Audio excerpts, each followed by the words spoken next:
Koro ini itu sebuah patahan besar yang bergerak ya setiap tahun itu paling tidak 2 cm sampai 4 cm per tahun dia bergerak gitu. Jadi seperti itu. Kemudian karena gerakan secara tektonik ini tentunya mengakibatkan penyesuaian, istilahnya dalam mekanika batuan itu ada tegangan-regangan. Jadi ada penumpukan energi pada daerah sekitarnya. Jadi daerah-daerah yang mana terlampau energinya ya tentu mengalami pelepasan energi seperti gempa. Jadi memang kalau kita tanya apakah Donggala memang daerah gempa, ya daerah gempa. Jadi kalau terjadi gempa seperti kemarin itu bukanlah hal yang aneh karena memang secara histori memang Donggala dan Palu itu daerah gempa. Histori gempa di Donggala dan juga Palu itu rentetannya seperti apa? Jadi kalau kita lihat dari kemarin itu jam 3 sore sudah terjadi gempa skala 5, ya beberapa gempa skala 5, kemudian jam 6 sore skala 7. Jadi itu terjadi pada, kalau saya lihat di peta itu, terjadi pada segmen selat patahan Palu Koro, Selat Makassar. Nah, itu terjadi di situ. Kemudian berturut-turut terjadi makin lama makin ke bawah dia pusat gempanya. Iya, Pak Ardi, kalau kita melihat pusat gempanya ini berada di daratan bukan di lautan, namun kita akan membahasnya usai jeda kembali bersama Anda Pak Ardi Arsyad dari Makassar, Sulawesi Selatan, ahli gempa dari Unhas. Kita akan jeda sejenak, saudara. Tetaplah bersama kami di Breaking News Kompas TV.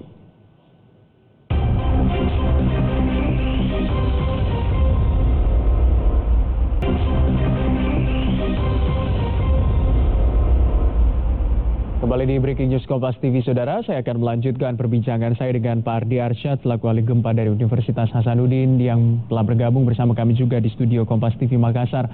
Pak Ardi, kalau kita melihat tadi kita membahas soal bahwa pusat gempa ini berada di daratan begitu. Lalu apa penyebab yang menyebabkan terjadi tsunami begitu? Ya, ini memang agak unik ya kalau tiba-tiba ini kan jenis patahannya adalah strike slip, jadi dia bukan sesar normal dan menjadi menarik ketika dia menyebabkan tsunami. Jadi ada banyak model ya, kalau kita diskusi dengan teman-teman dari tsunami, pakar tsunami mengatakan bahwa kemungkinan ada semacam longsor di dasar lautan ketika gempa itu terjadi dan ini men-trigger tsunami, atau mungkin saja juga ada sesar normal yang menjadi terusan daripada sesar sumber gempa yang ada sekarang gitu. Berarti ini gempanya cukup unik karena gempanya terjadi di daratan, lalu tapi menyebabkan tsunami begitu, Pak?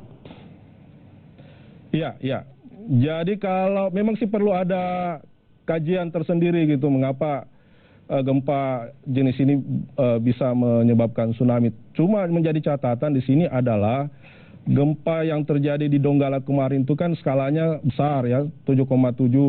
Kemudian dia dangkal. Jadi memang efek gempanya sangat-sangat besar seperti itu. Ya, Pak Ardi, kalau kita melihat apakah ada potensi gempa susulan? Sampai dengan pagi hari tadi ada gempa susulan, tapi seberapa besar potensi gempa susulan ini? Ya, pasti ada karena lapisan batuan di kedalaman itu sudah melepaskan energi dan dia akan menyebabkan adanya konsolidasi gitu. Jadi ibaratnya efek domino, begitu ada pergerakan tentu akan mendorong pergerakan-pergerakan di sesar-sesar di sekitarnya. Jadi sudah pasti ada gempa susulan dan ya kalau kita lihat polanya dia menurun ya, menurun. Tapi cuma Pak, perlu dikaji ya. Apa yang perlu dikaji, Pak? Perlu dikaji. Ya, maksud saya begini, ini kan gempanya besar. Ya, dalam satu sistem tekton gitu kan ada banyak sesar-sesar lain. Jadi biasanya akan ada gempa yang magnitudenya agak besar pada sistem itu, sistem Palu Koro. Jadi mungkin kita tidak tahu kapan terjadi. Jadi perlu dikaji nih di daerah mana yang ada kemungkinan, karena ini kan sudah ada terjadi perobekan batuan yang cukup panjang dengan energi yang besar, maka akan mendorong hal yang sama pada jalur yang ada di patahan Palu Koro. Jadi seperti itu. Itu yang cuma masalahnya adalah kapan itu terjadi dan berapa persis besaran kekuatannya, itu yang harusnya sudah bisa diprediksi. Oke. Tetapi itu membutuhkan data ya. Iya, itu membutuhkan data dan juga bisa diprediksi, Pak. Tapi kalau kita melihat tadi Bapak mengatakan bahwa bisa saja ada terjadi gempa susulan di jalur Palu Koro ini. Jalur mana saja sebenarnya yang dilalui oleh Palu Koro ini, Pak? Ya, jalur patahan Palu Koro ini kan unik. Jadi patahan besarnya itu dari ujungnya itu kan dia nyambung ke Trans Sulawesi di Laut Sulawesi. Kemudian dia bergerak ke selatan melalui persis Kota Palu, ya, melalui Teluk Palu, Kota Palu, kemudian dekat Danau Lindu, kemudian masuk ke Kayulangi, ke Kalaena, kemudian ke Sorowako, ke Danau Matano, terus dia bergerak ke timur ke Laut Banda. Jadi dia persis ada di lepas pantai di sebelah timur Sulawesi Tenggara. Berarti daerah-daerah yang dilalui sama patahan Palu Koro. Ya, daerah-daerah yang dilalui oleh patahan Palu Koro ini juga harus mengantisipasi dampak dari gempa ini, Pak.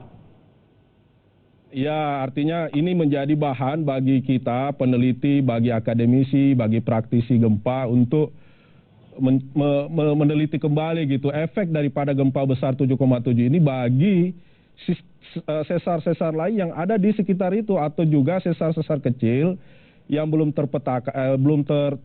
teridentifikasi itu yang banyak di sebelah barat Sulawesi di sebelah barat Palu gitu yang ada di pesisir Sulawesi Barat atau di sebelah barat Sulawesi Tengah itu juga banyak patahan kecil. Yeah. Banyak patahan-patahan kecil juga di daerah Parigi dan seterusnya itu perlu menjadi kajian gitu. Nah, Pak Ardi, ada yang mengatakan bahwa ataupun yang menyatakan bahwa alam ini melakukan deformasi. Benarkah demikian, Pak? Ya, itu sudah ibaratnya conveyor belt. Jadi conveyor belt itu dia akan bergerak terus karena sumber magma di inti bumi kan itu menjadi panas untuk membuat kerak bumi ini dinamis gitu. Dinamis. Jadi dulunya kita itu berada pada satu benua besar, kemudian terbagi dua, kemudian menjadi 7 benua, kemudian akan kembali lagi menjadi benua, bergabung menjadi benua-benua yang kurang dari 7 dan mungkin akan menyatu. Itu bagian daripada evolusi bumi. Jadi gempa itu adalah keniscayaan, ya, keniscayaan yang pasti terjadi. Dan kalau kita berbicara dengan gempa Donggala, historinya kan tahun 1927, kemudian 1968, 1996, 2018, jadi memang daerah Palu Donggala itu historinya memang daerah gempa. Jadi itu kita harus tahu gitu. Jadi kalau sudah mengetahui bahwa itu daerah gempa ya tentu harus ada mitigasi. Itu menjadi tugas kita semua. Iya, mitigasi ataupun antisipasi yang bisa dilakukan baik oleh warga ataupun pemerintah jika wilayah mereka memang punya potensi gempa seperti apa, Pak? Ya, kan sekarang pemerintah pusat itu sudah menerbitkan peta gempa 2017, sudah ada pusat studi gempa nasional. Ya tinggal sosialisasi saja ke masyarakat, terutama pemerintah daerah. Jadi begitu mereka mengetahui bahwa daerah mereka itu adalah daerah gempa yang ekstremitasnya tinggi, ya tentu perlu melakukan mitigasi dan sudah harus sampai ke masyarakat bawah, ke pelajar, ke petani dan seterusnya, nelayan. Jadi ketika misalnya kemarin kan ada tsunami gitu. Jadi kalau secara teori saja mengatakan bahwa kalau terjadi gempa besar dan kita berada pada dekat pantai yang notabene memiliki sejarah tsunami, ya tanpa perlu menunggu informasi dari BMKG ya kita harus mencari tempat yang lebih tinggi. Itu sudah menjadi pengetahuan di bawah sadar lah. Jadi kesadaran umum di masyarakat harusnya seperti itu mitigasinya. Jadi begitu gempa daerah ini sudah pernah tsunami, udah harus evakuasi. Tidak perlu ada informasi resmi. Tanpa ya sebelumnya mungkin perlu ada informasi resmi, tetapi itu harus ada semacam kebiasaan lah. Terutama pada daerah-daerah yang memiliki histori gempa dan tsunami seperti Donggala, Palu. Ya itu kalau kita lihat memang seperti itu. Oke, Pak Ardi, kalau kita melihat juga bahwa daerah Palu, Sulawesi Tengah dan juga daerah lain ini begitu besar dampaknya. Berarti begitu besar sebenarnya gempa yang mengguncang daerah Donggala, Sulawesi Tengah ini sehingga mengakibatkan ataupun menyebabkan daerah-daerah lain yang berada di Kalimantan ataupun Sulawesi bagian barat dan juga tengah serta Gorontalo ini merasakan getarannya. Iya betul ya, saking besarnya gitu. Jadi kan secara teori gempa itu mengalami gelombang gempa itu mengalami atenuasi. Jadi di pusat gempanya itu besar 7,7, tapi begitu merambat menuju daerah lain dia mengalami pengecilan. Tetapi dari tingkat kecilnya saja masih terasa gitu. Terutama yang berada di daerah berada di gedung-gedung berlantai banyak misalnya ya, itu terasa goyangannya. Jadi ya seperti kemarin di Makassar, kita berada di ketinggian lantai 16 di sebuah hotel ya tentu terasa gitu. Jadi ini besar sekali 7,7 dan dangkal. Jadi sifat gempa di Palu Koro itu terutama di Donggala dan di Palu itu umumnya gempa dangkal. Ya biasanya antara 38 km, 10 km, itu jadi memang besar.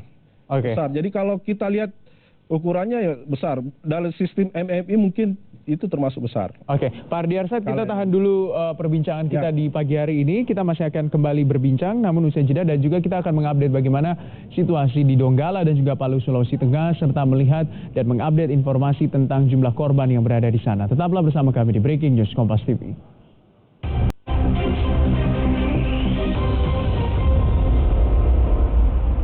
Kembali di Breaking News Kompas TV, saudara, kita melihat dulu situasi dan juga kondisi terkini di Palu, Sulawesi Tengah dan juga Donggala, Sulawesi Tengah. Kalau yang Anda saksikan di layar kaca Anda, saudara, ini adalah situasi di daerah Palu, Sulawesi Tengah.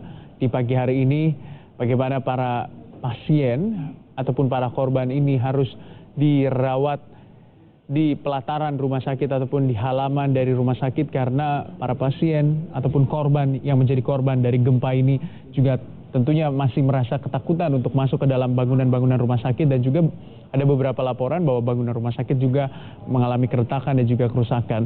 Selain itu juga kalau kita melihat dan laporan hingga pada pagi hari ini bahwa rumah sakit seperti Rumah Sakit Kandau yang berada di Sulawesi Tengah dan juga Rumah Sakit Undata masih terus melayani pasien akibat gempa ini ataupun yang terdampak dari gempa. Selain itu juga tim kesehatan yang berasal dari Rumah Sakit Wahidin Sudirohusodo dari Makassar, Sulawesi Selatan juga sudah bergerak menuju Palu, Sulawesi Tengah. Ada yang menggunakan jalur darat dan juga ada yang menggunakan jalur udara. Kalau menggunakan jalur udara, karena berhubung bandara dari Palu, Sulawesi Tengah ataupun Bandara Mutiara Sis Al Jufri tidak bisa digunakan ataupun ditutup aksesnya, maka harus menggunakan jalur udara mendarat di sekitar bandara yang masih bisa digunakan seperti Toli-Toli, Lubuk Banggai, Mamuju, Sulawesi Barat juga tentunya, lalu melanjutkan dengan jalur darat. Kita masih bergabung dengan Bapak Ardiarsyad di studio Kompas TV Makassar yang sudah bergabung bersama kami juga selaku ahli gempa Universitas Hasanuddin. Terima kasih masih bergabung bersama kami Pak Ardi. Pak Ardi, kalau kita melihat bahwa saya memiliki data bahwa kita melihat guncangan gempa ini dimulai pada pukul 14 sampai dengan pukul 16 dengan kedalaman rata-rata 10 sampai dengan 11 km. Seperti inikah ciri khas dari Palu Koro ini, Pak? Ya betul, jadi patahan Palu Koro itu memiliki sifat seismik dangkal ya. Jadi gempa-gempa yang terjadi itu paling tidak di kedalaman paling dalam itu 38 km sampai 10 km. Jadi sifatnya yang sangat dangkal ini yang memiliki sifat merusak. Jadi apa yang terjadi kemarin di Donggala itu 7,7, kedalaman 10 km, jarak dari pusat gempa 78 km ke kota Palu. Jadi memang kekuatan gempanya terasa sangat besar efeknya ke Palu. Jadi kalau kita ukur kekuatan gempa dalam skala MMI itu bisa sampai 7 atau mungkin sampai 8 pada beberapa tempat. Jadi tidak mengherankan jika gempa yang terjadi kemarin itu memutuskan jalur telekomunikasi, memutuskan sebagian instalasi listrik. Ya, karena memang dangkal dan besar. Seperti itu, Mas Gibran. Ya, Pak Ardi, kalau kita melihat juga berarti semakin dangkal begitu gempa yang terjadi, berarti semakin besar juga sifat merusaknya. Iya, betul. Tetapi kan juga dipengaruhi oleh amplifikasi. Ya, dalam teori gempa itu jenis tanah atau endapan di mana kota itu berada itu juga boleh jadi memiliki sifat amplifikasi, artinya memperbesar. Tapi kalau kita lihat ya, ada kemungkinan bahwa amplifikasi ada mungkin di sekitar Sungai Palu, endapan-endapan di Sungai Palu, tapi pada daerah-daerah batuan itu tidak terlalu mengalami amplifikasi. Cuma memang faktornya ya dekat aja, dekat, dangkal, dan besar. Jadi memang MMI-nya 7.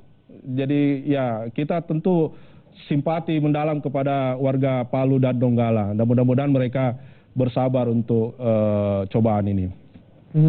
Ya, Pak Ardi, kita memiliki informasi dulu, kita melihat dulu informasi yang terkini bagaimana gempa yang terjadi di Donggala, Sulawesi Tengah, Saudara, menyebabkan kerusakan di beberapa tempat. Salah satunya adalah Jembatan Penulele atau yang dikenal dengan Jembatan 4 Palu.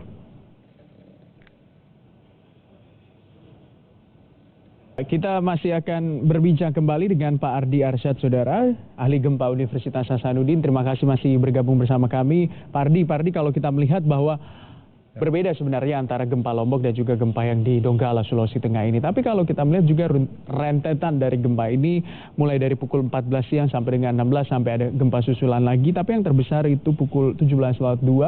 Tapi apakah ada potensi yang lebih besar lagi dari gempa ini yang harus diwaspadai dan juga diantisipasi oleh warga? Ya, tentunya kalau kita melihat pola yang ada, umumnya kalau sudah melampaui gempa besar dia akan turun.